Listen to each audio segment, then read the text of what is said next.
Light house of বাসুরা 2016 সালের ফেব্রুয়ারি মাসে একটি গণিত প্রতিযোগিতার আয়োজন করেছিল। তো সেখানে আসলে 4টি স্কুল অংশগ্রহণ করেছিল। তার মধ্যে একটা প্রশ্ন ছিল এমন যে, ধরুন আপনাকে 100 মিটারের দৈর্ঘ্যের একটি ফিতা দেওয়া হলো এবং হচ্ছে একটি ঘাসযুক্ত মাঠে ছেড়ে দিয়ে বলা হলো যে এই ফিতা দিয়ে আপনি যতটুকু জমি ঘেরাও করবেন ততটুকু জমির ঘাস আপনার হয়ে যাবে।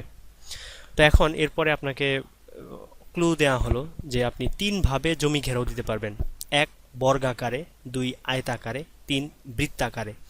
তো এখন হচ্ছে আমরা যেটা জানতে চেয়েছিলাম, তো সেটা হচ্ছে কোন পদ্ধতিতে আপনি জমি ঘেরাও দিলে সবচেয়ে বেশি লাভবান হবেন, তার মানে সবচেয়ে বেশি পরিমাণে ঘাস পাবেন। এটাই ছিল আমাদের প্রশ্ন। তো দুঃখের বিষয় হচ্ছে, তো মাধ্যমিক লেভেলের স্টুডেন্ট ছিল, তো সেখানে শুধুমাত্র একজন স্টুডেন্ট উত্তর করেছিল, সঠিক উত্তর করেছিল, কিন্তু সে ব্যাখ্যা দিতে পারে নাই। হুম।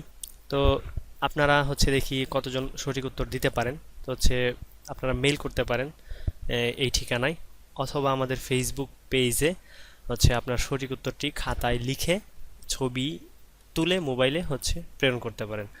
সবাই ভালো থাকবেন।